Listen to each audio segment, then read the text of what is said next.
Rich kid trapping case విచారణలో సంచలన నిజాలు వెలుగులోకి వస్తున్నాయి. డర్టీ బ్రదర్స్ కన్నింగ్ మదర్, ఈ ఫ్యామిలీ అకృత్యాలు కళ్ళు బైర్లు కమ్మేలా చేస్తున్నాయి. అమ్మాయిల్ని ట్రాప్ చేశారు, చెప్పింది వినకుంటే బ్లాక్మెయిల్ అస్త్రం ప్రయోగించారు, పెద్ద మొత్తంలో దోచుకు తిన్నారు. ఈ దందా అన్నదమ్ములదే, బట్ మాస్టర్ మైండ్ మాత్రం కన్న తల్లిది. అసలు ఎవరి కన్నింగ్ బ్రదర్స్, వాళ్ళ మోడస్ ఆపరెండి ఏంటి? Smoking, alcohol injurious to health. Okay, మరి సోషల్ మీడియా అంతకన్నా యమా డేంజర్.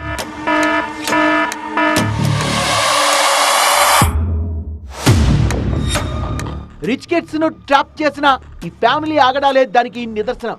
ఫ్యామిలీ అన్నాక ఒకరో ఇద్దరో తేడాగా ఉంటారు, కానీ ఈ ఫ్యామిలీ మొత్తం ఒకే టైపు.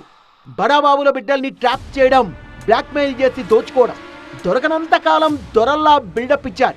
సీన్ రివర్స్ కావడంతో పాపాల పుట్ట పగిలి చిప్పకూడు తింటున్నారు. హైదరాబాద్ లో సంచలనం రేపిన రిచ్ కిడ్స్ ట్రాపింగ్ కేసులో సిపి సజ్జనార్ స్వయంగా విచారణ చేపట్టారు. నిందితులు అర్జున్, రాజీవ్లను దాదాపు 3 గంటల పాటు ప్రశ్నిస్తే ఏం ఫ్యామిలీ రా బాబు అనే రేంజ్ లో కన్నింగ్ బ్రదర్స్ అకృత్యాలు వెలుగులోకి వచ్చాయి. చంద్రశేఖర్ ఆజాద్ అలియాస్ అర్జున్, రాజీవ్ అలియాస్ ప్రవీణ్, ఇద్దరు అన్నదమ్ములు. బంజారా హిల్స్, జూబ్లీ హిల్స్ లో నివసించే ప్రముఖుల పిల్లల్ని, విదేశాల్లో ఉండే తల్లిదండ్రుల పిల్లల్ని, ఒంటరిగా ఉండే సంపన్న యువతుల్ని టార్గెట్ చేసేవాళ్ళు. ఇన్స్టాగ్రామ్ లో కోటీశ్వరుల్లా పోజులు కొట్టేవాళ్ళు. ఖరీదైన బెంజ్, ఆడీ లాంటి లగ్జరీ కార్ల ఫోటోలు, హై ప్రొఫైల్ పబ్బుల్లో పార్టీల వీడియోలు పోస్ట్ చేస్తూ అమ్మాయిల్ని ఆకర్షించేవాళ్ళు. ప్రేమ పేరుతో దగ్గరై పెళ్లి చేసుకుంటామని నమ్మించేవాళ్ళు. విలాసవంతమైన ప్రదేశాలకు తీసుకెళ్లి అతి సాన్నిహిత్యంగా ఉంటూ ఆ దృశ్యాలను సీక్రెట్ గా రికార్డ్ చేసేవాళ్ళు.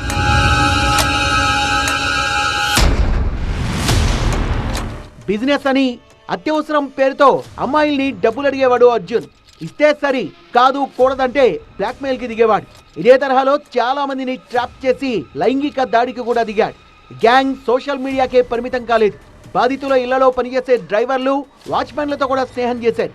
వాళ్ల ద్వారా కుటుంబాల ఆర్థిక స్థితిగతులు, పిల్లల కదలికల్ని సేకరించేవాళ్ళు. పారిశ్రామికవేత్త కూతుర్ని ట్రాప్ చేసిన అర్జున్ ఆమె ఇంట్లో పనిచేసే వాచ్మెన్ కి కాల్ చేసి మాట్లాడేవాడు.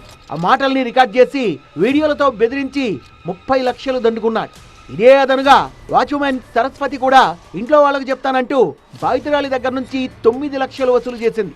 ఆమెను అరెస్ట్ చేసిన పోలీసులు అర్జున్ పై ఒక జూబ్లీ హిల్స్ లోనే కాదు, సిటీలో చాలా పిఎస్లలో కేసులున్నట్లు కస్టడీలో గుర్తించారు. అర్జున్, ప్రవీణ్ మాత్రమే కాదు, ఈ నీచ్ కమీనే ఆపరేషన్ లో వాళ్ళ తల్లి మీనాకుమారి ఎంకరేజ్మెంట్ సహా మేనమామ ప్రశాంత్ కోఆపరేషన్ అంటే కూడా విచారణలో తెరపైకొచ్చింది. నిందితులు చేసే ప్రతి తప్పుకి వీళ్ళు అండగా ఉండడమే కాకుండా నేరాల ద్వారా వచ్చిన సొమ్మును అనుభవించడంలో, అలాగే క్రైమ్ ప్లానింగ్ లో కీ రోల్ పోషించారు. ఏపీలోని గుంటూరు, వట్టిచెరుకూరు మండలం పలకలూరుకు చెందిన ఈ ముఠా హైదరాబాద్ ను తమ నేరాలకు అడ్డగా మార్చుకున్నారు. ఈ అర్జున్ అనుకో ఇప్పటిదాకా 25 మంది బాలికల్ని ట్రాప్ చేసి వాళ్ళ దగ్గర నుంచి 40 లక్షల రూపాయలు బలవంతంగా తీసుకున్నట్లు కస్టడీలో తేలింది. పోలీసులకు పట్టుబడ్డా తమపై అనుమానం రాకుండా స్నేహితులైన హర్ష, జతిన్, శ్రీజిత్ సెల్ ఫోన్లు, ఇన్స్టా ఉపయోగించి అమ్మాయిల్ని ట్రాప్ చేసేవాళ్ళట. ఇప్పటిదాకా 8 మందిని అరెస్ట్ చేసిన పోలీసులు ప్రధాన నిందితుడు అర్జున్ పై రౌడీ షీట్ ఓపెన్ చేశారు.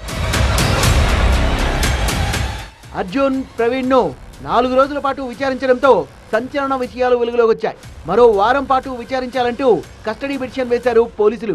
మరి అప్పుడు ఇంకెన్ని భయంకరమైన నిజాలు బయటకు వస్తాయో చూడాలి. సోషల్ మీడియాలో అపరిచితులతో స్నేహం చేసేటప్పుడు అప్రమత్తంగా ఉండాలంటున్నారు పోలీసులు. పిల్లలు ఎవరితో మాట్లాడుతున్నారు, ఎలాంటి ఫోటోలు, వీడియోలు షేర్ చేస్తున్నారనే విషయాలపై పేరెంట్స్ కన్నేసి ఉంచాలంటున్నారు. అర్జున్ లాంటి వాళ్ళ బారిన పడితే భయపడకుండా డయల్ 100 లేదంటే షీ టీమ్ వాట్సాప్ నంబర్ 9490616555కి సమాచారం ఇవ్వాలని సూచిస్తున్నారు.